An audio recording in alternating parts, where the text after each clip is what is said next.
Let her go now. Let her go. Let her go now. Let her go. Imagine turning onto your street and seeing two strangers in fake HOA vests dragging your 12-year-old daughter across your porch toward an unmarked SUV. No warning, no explanation, just your child, your baby, being taken in broad daylight by men who believed no one would stop them. Hey, Golden Stories family, welcome back. Before we go deeper, tell me in the comments, what country or city are you watching from right now? And let me ask you something from the heart. What would you do if someone tried to take your child right in front of you? Langston Price didn't need more than a second to feel it. Something was off. Two matte gray SUVs with no plates were parked crooked across his curb, engines still warm like they'd just arrived. The men on his porch weren't neighbors, weren't contractors, and the way they stood stiff, purposeful, he instantly knew they weren't supposed to be there. Their tactical vests said HOA enforcement, but the lettering was cheap, crooked, peeling. Brookside Commons didn't even have HOA patrols. Something cold slid down Langston's spine. Then he saw her, Aria, 12 years old, brown ponytail messy, socks missing, toes scraping across the porch as she struggled to keep her footing. Her mouth trembled around a sob she couldn't finish.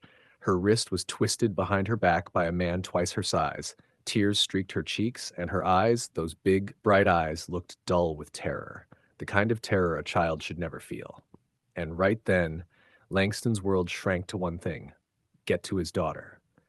He didn't bother steering to the driveway. He turned the wheel and drove straight onto the lawn, tires tearing deep scars into the grass. Before the car even fully stopped, he threw the door open, grabbed his pistol from the console, and stepped out. The moment the engine cut off, the stocky man jerked Arya harder, hard enough to make her cry out, "Daddy, please!" That sound nearly shattered Langston's chest. It wasn't just fear, it was pain. The kind of pain that makes a parent's blood turn electric. He walked toward them slow, controlled, eyes locked on the man gripping his daughter. No yelling, no threats, just a terrifying cold focus.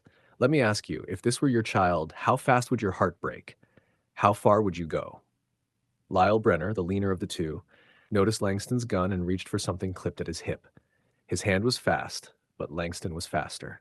One single gunshot cracked through the air. Not wild, not frantic, dead on, controlled.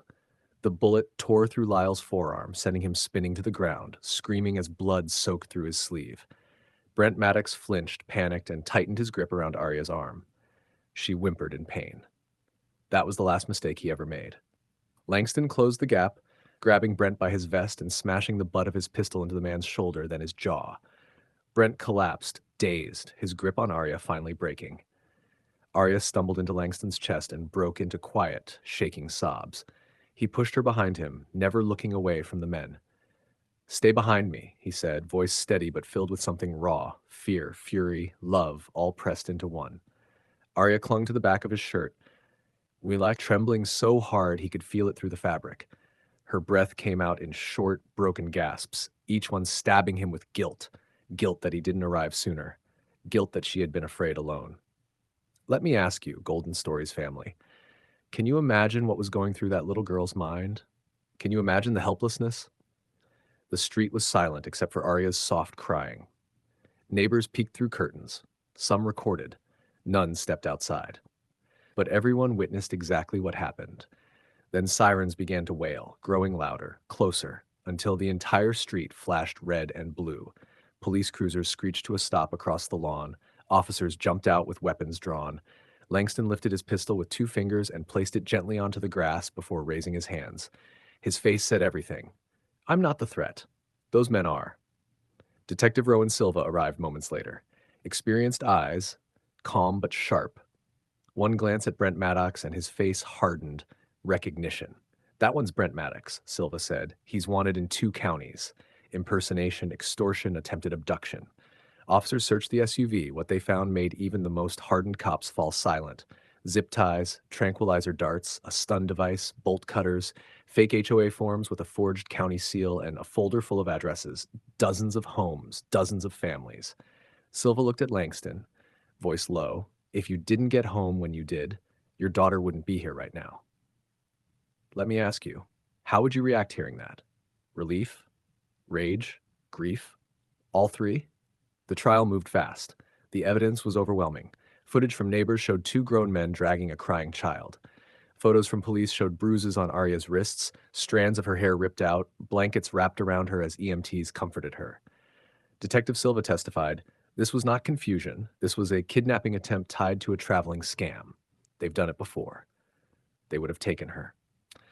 The defense tried to blame Langston for firing his weapon, but the judge shut them down instantly. Mr. Price acted lawfully in the defense of his daughter, controlled, justified, necessary. Case dismissed. The kidnappers were charged with attempted kidnapping, conspiracy across state lines, possession of illegal restraints, and impersonating law enforcement. The entire ring collapsed within weeks. When it was over, Langston didn't give speeches. He didn't want interviews. He picked up Arya, lifted her gently into the car, and drove home. She held onto his arm tighter than she ever had in her life. At home, they changed the locks, installed new cameras, reinforced the fence. But the biggest change was the way Arya's hands stayed wrapped around his for days. Quiet, clinging, safe. People called Langston a hero, but he only said one thing: "I'm just the father who got home on time." Golden Stories family, let me ask you from the heart, was Langston a hero, or was he simply a father doing what every father should? And if you believe no parent should ever have to fight off kidnappers on their own porch, hit that like button and subscribe to Golden Stories, where true courage never fades.